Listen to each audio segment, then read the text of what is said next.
Tough times call for tough decisions. So, what is to be made of the UK policy to dramatically cut the amount of money it gives to poorer countries? Well, massive debts caused by COVID make it inevitable, and it is only temporary, says the UK's Prime Minister. But is he right? This is Roundtable.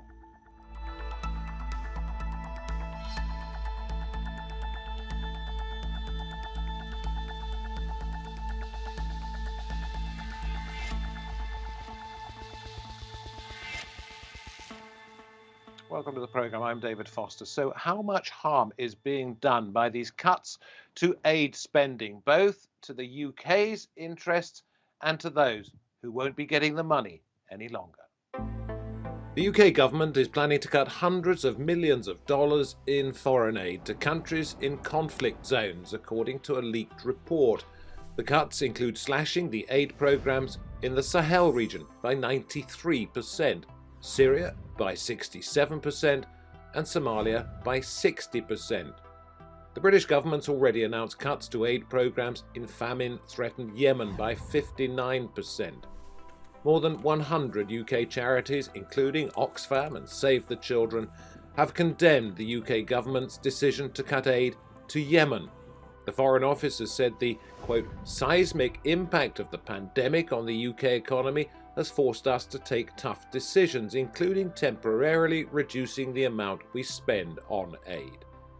United Nations Secretary-General Antonio Guterres describes cutting aid as a death sentence for the many of the millions of people who rely on it. Is the UK's decision to cut global aid justified, or could it be self-defeating? Well, I'm very pleased to say that we can welcome all of them out of London. First of all, James Rogers, co-founder of the Council on Geostrategy. We say hello to Sam Nadel, Head of Policy and Advocacy at Oxfam. And lastly, Mark Miller joins us, Director of the Development and Public Finance Programme at the Overseas Development Institute. Sam, you first. We'll talk in a little while about how Oxfam plans to spend any money that it might get. But first of all, are you happy to admit that Britain, no matter what it cuts right now, is still amongst the biggest spender on foreign aid in the world? Yes, so the UK has historically been a very strong player on the world stage when it comes to its development and humanitarian work, which is why these cuts are all the more disappointing, because it's really going to compromise its reputation and its ability to do good in the world. A UN chief, Mark Lowcock, recently described these cuts as an act of medium and longer term self-harm to the UK. And I think what's so disappointing is that the UK was one of the first countries in the world to legislate to put into statute a commitment to 0.7% of its gross national income. And this was a proud commitment for MPs and members of the public, a demonstration of solidarity with the world's poorest people. And it's so disappointing that now, just as needs are rising during the pandemic and humanitarian crises are worsening, that the UK has reversed this commitment to the world's poorest people. And some people are predicting, for example, tens of thousands, even hundreds of thousands of otherwise preventable deaths could occur because of these cuts. Let me put this to you. Given that it is still spending billions of pounds on foreign aid, is it not churlish of you to write things like the government is balancing the books on the back of the world's poorest people? I think the government made a commitment, it made a promise to the world's poorest people. And we heard from the Archbishop of Canterbury, you've got to keep your promises in the best of times, but also the worst of times. And these really are the worst of times for so many people around the world. Of course, people are struggling in rich countries, and we've seen hundreds of billions, even trillions forked out rightly in support of people's populations. In the scheme of things, the money that rich governments spend in support of the world's poorest people is actually relatively small. So, for example, in Yemen, the UK government is going to save around £100 million. Now, that's not going to release any significant fiscal pressure on the exchequer back in the UK, but that money will make a huge difference to the people of Yemen. It will ensure that people can get access to education, to water and sanitation, to shelter. So we really think this is a bad move. So you're quite happy with your comments that the UK is riding on the backs of the world's poorest doing this? I think it really is that serious. The government has to realize the impact that these cuts are going to have on some of the most vulnerable people in the world. Okay, Mark, let me come to you and ask you a little bit about how money is spent. Generally, do governments weigh up whether it is good for them or good for the people that they're giving the money to? In terms of the overall UK budget, the UK aid budget is clearly intended to be a benefit to the recipients. That's the kind of spirit of aid. But in recent years, we have seen a kind of a push to try and find ways that aid can work towards the national interest. And I think there are potentially places where we can see sort of mutual benefit of aid spending. So, global health is one of the most obvious examples. If everyone's vaccinated, that's going to be good news for health elsewhere, and it'll be good news for health in the UK and preventing the future pandemic. Similarly, spending on climate change, if the UK spends money to cut back its emissions, that's good for the health of the British people, but also good for the future of the world. I think that, the sort of disappointing part about the news we've seen in recent times is that the UK is alone in trying to make savings at this particular time when countries sort of most need it. Yeah, but we must also balance that against the fact that the UK has been one of the world leading donors. It's just reducing what it gives to a level that other developed countries such as Germany already contribute. It's not actually finding itself slipping well down the world list. But I want to ask you this. Clearly, it's not going to help anybody in one of the countries seeing its money cut to have less available. But what damage could this do to the UK? Well, I think particularly if you think the UK is hosting the G7 in the summer, the COP26 in the winter, it's very hard for the UK to take a leading global role in saying, come on, guys, let's support the recovery. We're cutting back aid. We've lost a lot of moral authority. The UK is the only country doing this at this particular time. And so you're right that the UK is still a relatively generous donor compared to the US, not compared to France or Germany, but compared to the US. But people won't notice where the UK is coming from. They notice the direction of travel. And the direction of travel is, we're cutting aid significantly at this time, and saying we're still doing quite a lot is not a good rallying call at the G7 or COP26. Okay, my research suggests that France and Germany are around about half of 1% of GDP, and the UK is reducing its to round about that same level. You may have other figures, but I'm going to come to James now. First of all, James, we're going to listen from the head of the United Nations on this subject. That's Antonio Guterres. Today, reducing aid is a death sentence for entire families. With the war raging, Yemen's children are paying the price. And we know from studying the impact of conflict that those children will continue to pay a high price long after the guns fall silent. However much you feel for these people, particularly the children, there is a form of emotional blackmail here, isn't there? Well, I'm not sure of that. I mean, this is a serious issue, and nobody wants to see cuts to aid spending, particularly when we've said that we would spend 0.7% of our gross national income on official development assistance. But I think this is a broader issue, and I heard mentioned earlier that countries like France and Germany will spend more than us. Well, Germany spends less than us at the moment. In the future, it will spend slightly more, assuming that it doesn't also cut its spending. But France has spent significantly less than us for many years, and it still will, even if we reduce our spending to 0.5% of GNI. And then there are a whole other number of very wealthy countries like Japan and the United States and Italy and Spain and Belgium and several others in Europe and also around the world, Australia and Canada. They all spend significantly less than the UK. So really, instead of attacking the UK, which will continue to be a very large spender in official development assistance, both relatively and of course absolutely given the size of the British economy, I think everyone should really turn their fire on all those other countries that spend significantly less than the UK. And is anybody doing that? No, I don't see that. I see lots of people attacking the UK, even though it will remain one of the largest spenders in the world. It will fall from being 6th to 8th with the cuts that are envisaged. But then when you look at lots of other wealthy countries, some even wealthier than the UK, they spend significantly less. So I think if we want to help the world's poorest people, we should try to maximise pressure on those countries to even lift up their spending by a small amount, and that will have a far greater cumulative impact than if the UK were to keep its spending at 0.7% during the current circumstances. Shall we get a reaction from you, Sam, on that? Well, I think we need more action from all governments, but of course it's not just how much aid you spend, it's also what you spend it on, and there's been some really worrying rhetoric and also now actions from the UK government in terms of what it wants to spend its UK aid on. And we've heard a lot about aid in the so-called national interest. And the worry is that international development assistance starts to get instrumentalized to pursue political and economic gains. Now, of course, UK foreign policy should be concerned with security, politics, and economics. But the primary purpose of aid has to be about helping the world's poorest people. It's actually written in law as part of the official definition of aid that it should be supporting people in conflict, people who are living in extreme poverty.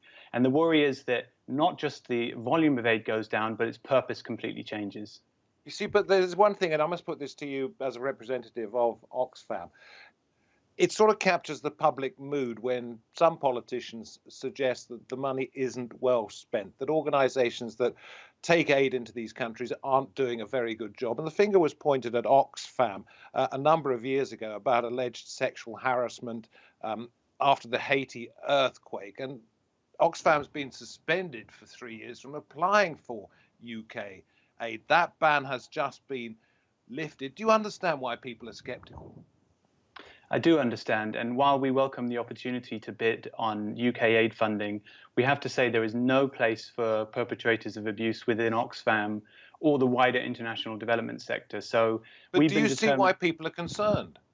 Absolutely. People are understandably concerned about how aid money is spent.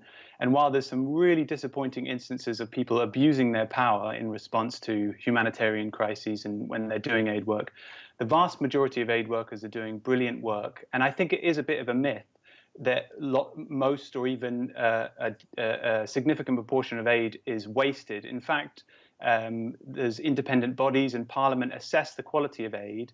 And UK aid used to rank at or ordinarily does rank at near the top of world league tables when it comes to aid effectiveness. So measurements of how it's spent in aid of the world's poorest, transparency, all of those things. So the idea that a huge proportion of aid is being misdirected or misguided, I think, is wrong. All right. Well, that's a little bit of a side issue, but it is one of the concerns.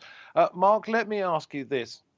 We have Sam there saying the UK does or has done a very good job in providing a great deal of money. Is it really fair to be beating up Britain when it's always been, even with this reduction, one of the best? There is a legitimate, political debate to be had, I believe, about the level of aid that the UK people want to provide. I think the real thing that sticks in the craw, I think, is the timing of these cuts. This is a global crisis of unprecedented proportions, and the UK is unique. It may have historically been a generous provider, but it's unique at this particular time, going to governments and saying, "I'm very sorry, we're going to have to reduce our budget by." But as you say, these are extraordinary times, and they're not just extraordinary times in different parts of the world. If you happen to be in Britain, they're extraordinary times here too, and the amount of money that has had to be borrowed and that will have to be paid back has to come from somewhere. The government's looking at this perhaps as one way of doing that. Extraordinary times, extraordinary measures. But I think so what the UK's borrowing costs this year have been lower than even forecast because interest rates have fallen so low. So the idea that the UK cannot afford this aid right now, this is a political move. It's not fiscal necessity. No other country has made this cut at this time. It is a political choice that the government has made at this particular time. And it sends out a very bad signal internationally. And so it's absolutely, it's right that the UK merits credit for its past work on aid, but it also merits criticism of taking a side, a shock and awe side to the aid budget right now. We're seeing cuts of more than 50% in a place like Yemen, which is one of the poorest countries in Earth. And that sends out it doesn't send out a positive message for the UK. And I would just add on that. Yeah, please. Yeah, because the 0.7% target, by definition, will go up and down with the size of the economy. So yes, times are tough at home in the UK, and the economy has shrunk, and understandably, the UK's aid budget has shrunk. So it was already going to shrink by £2.9 billion. These are further cuts of another £4 billion. So for an aid program that used to be 15 billion, we're going to see nearly a 50% reduction. And that, I think, to Mark's point on timing, that's why this feels so wrong. Okay, let me read out something from the UK Prime Minister Boris Johnson. He was getting a hard time from the leader of the opposition, the main opposition party in the Houses of Parliament. And he said it is true that current straitened circumstances mean that temporarily we must reduce aid spending, but that doesn't obscure the fact that when it comes to our duty to the people of Yemen, we continue to step up to the plate, a contribution of £214 million for this financial year. Well, it's interesting he should say for this financial year, because of course that ends very soon, and with these cuts we're talking about the coming financial year. But my question is his use of the word temporary, because the UK has said, yes, it's cutting 2.5 of 1%, but as soon as it is feasible, it will go back to 0.7, which is Parliament is legally bound to do, and we'll talk about that in just a second. Do you believe, James, let me start you first of all on this one. Do you believe him when he says it's only temporary? Well, unless the government changes the legislation, as you say, it has to be temporary. It can't go on forever and ever. And I suspect that as the economy picks up again, there will be a number of different people coming from different political constituencies that will ask for aid spending to be increased again. And that's rightly so if the legislation remains in place, and there's a number of people in the country that want to see Britain playing its part in the world. But again, I just want to keep reinforcing this point again and again, that it's important that we see this issue in the whole and not as an isolated issue. You have to place aid spending in the broader context of Britain's foreign policy and external relations, and in relation to what its allies and partners spend, its other wealthy countries that are its peers.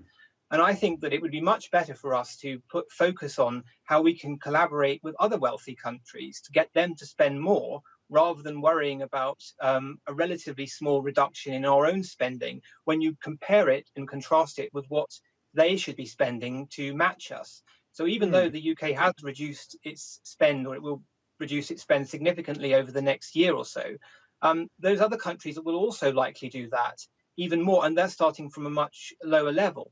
So we really need to get them to spend more to help us. Your point is well taken. I want to ask you about security, because it's often been argued that international aid provides international security, a little bit of stability here, there, and everywhere. Some have argued that the money that's going to be taken from the aid budget is going towards the UK's defence budget, a different type of security. Which one is more efficient in protecting, in this case, the people of Britain and indeed the wider community? Is it aid or is it a show of force?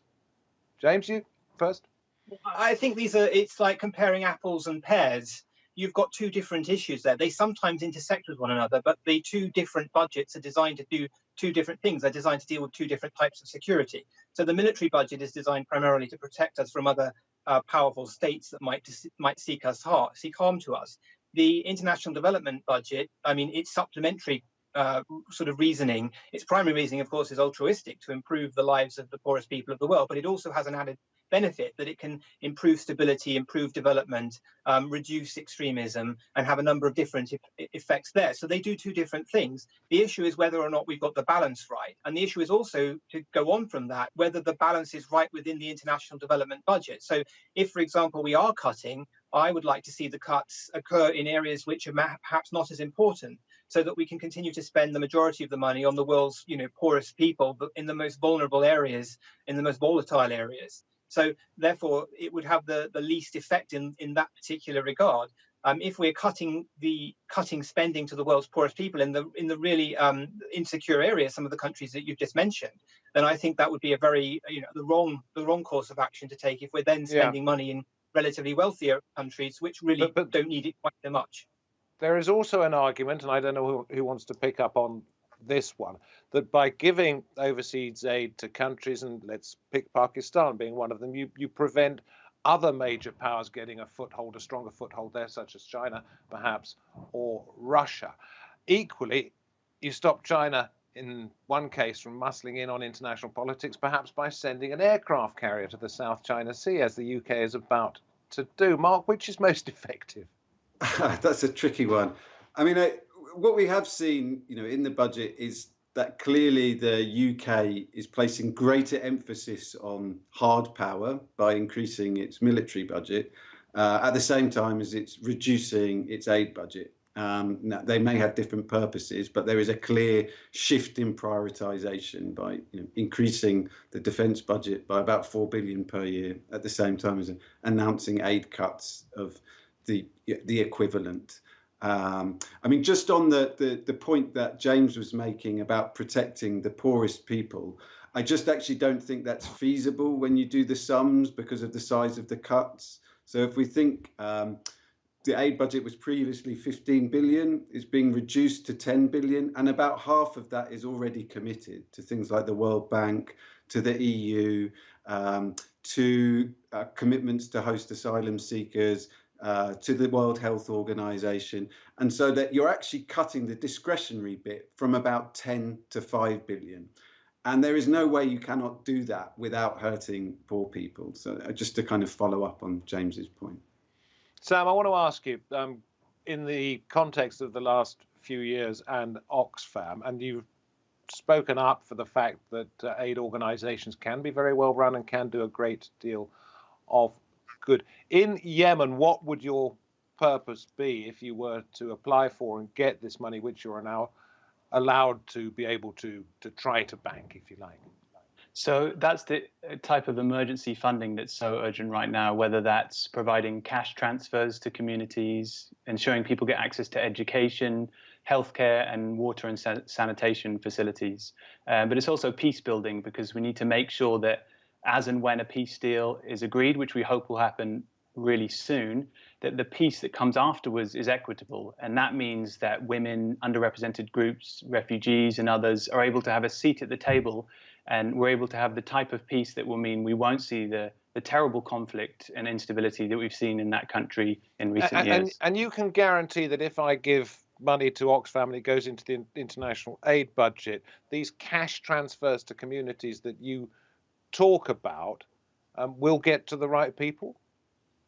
Yeah, we do everything we can to ensure that, and there is plenty of regulation and oversight to ensure that the money reaches the people that it's intended for.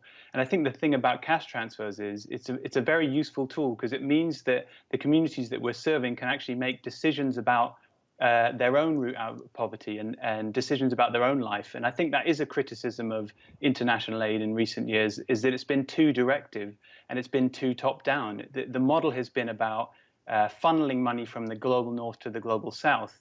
And I think to some degree, when you're responding in emergency situations, that might be inevitable.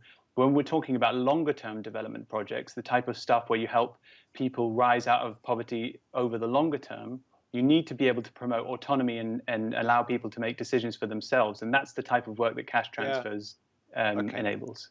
Quick final word, James, I'm going to come to you. You talk about other countries needing to step up to the plate. Some have argued that the UK is actually doing a disservice to itself and to the people that it has previously supported. But it is something that's quite easy to understand in these strange times, isn't it? Looking after your own rather than others. Well, you've got to see this again in a holistic sense. So if you want to maintain public support for aid spending in the longer term going forward, you have to think about how the public will perceive, giving large sums of money to other countries, which are, of course, very needy and require that money, when allies are not. And then you need to compare and contrast to how that will affect the long-term support for aid spending. Now, I would like to see Britain remain a generous country that continues to give money to the world's poorest people, to do all the wonderful things that it's been doing, alongside its other commitments. But in order to maintain that, I do think you've got to maintain some kind of balance, and you've got to think of this in a very sort of structured and holistic way. So we want to maintain public support for aid spending, and generally it's been there.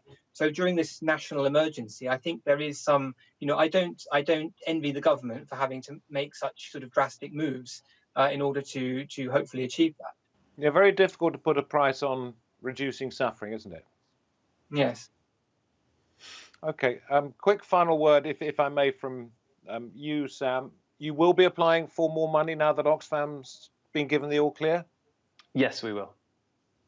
Okay, and how soon do you think you might get that cash? Now, as we've been talking about, we're emerging into a very difficult financial situation as aid budgets are being cut, but we hope to be able to work with the UK government on projects soon. And you don't think, because of what's happened in the past, you might be at the back of the queue? I mean, that's really for the UK government to decide, but we're going to do all we can to make sure that we can work on poverty reduction programs that support the type of people and the people in fragile situations that we've been discussing today. Thank you, each and every one of you. Thank you very much indeed for your thoughts, your insights, your expertise, and your humanity in all of this. It really is a very difficult decision for anybody to have to make.